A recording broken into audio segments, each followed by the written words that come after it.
So I was watching an interview of Jim Bianco, and if you don't know Jim, look him up. He is an excellent person in the global macro space, and he's explaining in terms of why the Trump administration is continuously putting this rhetoric out about this whole trade war and tariffs. And hear me out, it's going to make sense to you, okay? So what Jim is saying is the US has a debt problem. They have $36 trillion of debt, and that debt is accelerating at a much faster rate now. Every year they add $2 trillion into that debt pile. So if Trump doesn't do anything, that debt of $36 trillion is going to reach $44 trillion by the end of his term in 4 years, okay? Adding 2 years every year. Sorry, adding $2 trillion every year. So the reason why Trump is putting this rhetoric out about the trade wars and tariffs is because he wants the capital to move away from equity markets into bonds, because the US government is paying more interest on the debt than they spend on the defense. That's how ridiculous it is. So the interest rate that they pay on the debt depends upon the US Treasury yield, especially the 2-year Treasury yield, because they have to refinance $9 trillion of debt in the short term. Okay? And that is following 2-year Treasury yield. So if the capital moves away from equities into bonds, it's going to lower the yield. Okay? So that's one explanation.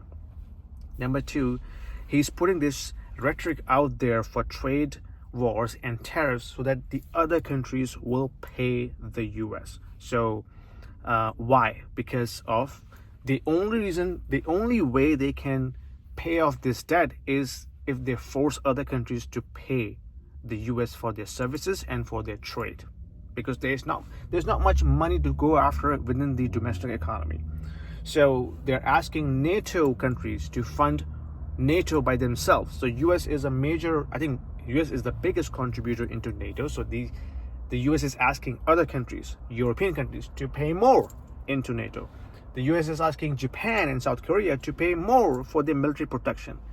So if that theory is true, that means if the US is forcing other countries to pay more for their services, to pay more for their trades, if that theory is true, again, this is all theory, this is Jim's analysis, it makes sense to me. But let's assume if it's true, what does it mean for Canada?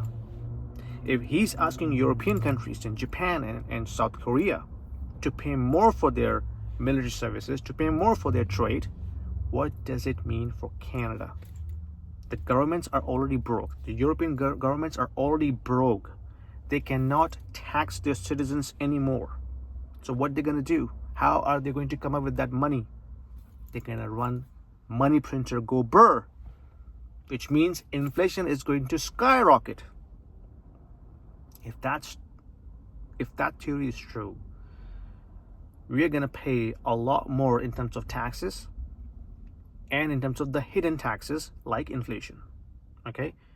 In Canada, we already pay 40-50% tax. To some extent, we pay more than 50% tax, because if you add everything all together, like property taxes and GST and HSTs, and if you're in the higher salary bracket, you pay 50+% tax. Today, if this theory becomes reality, those taxes can go up to 60%, 65%. What you gonna do? What is going to be the future like for you if you end up paying 60+ tax in this country, plus the hidden tax in the form of inflation? What are you going to do? What is your future? What is your kids' future?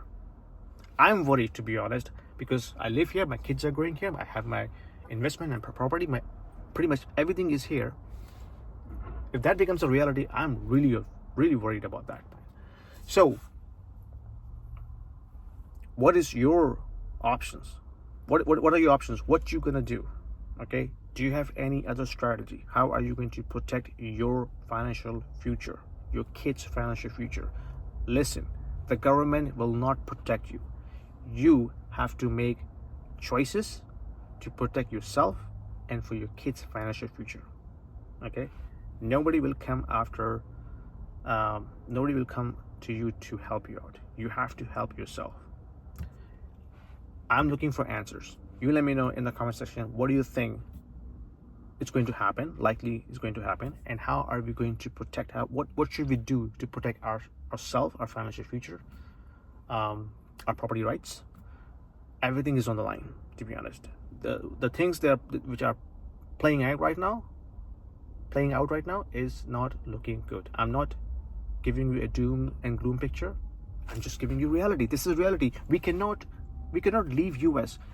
Our new prime minister is going to the UK and Europe and shaking hands and building partnerships over there and not talking to the US. Like, this is so insane. You cannot leave US. Canada cannot survive without US. US is the biggest trade partner with us. We cannot survive with US. That's the reality. No matter how much chest beating we can do, we cannot survive without US. That is the reality.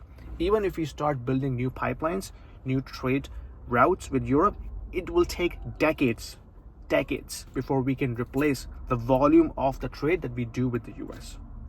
So somebody can tell these politicians, dude, go to the US and talk to them and do something about it.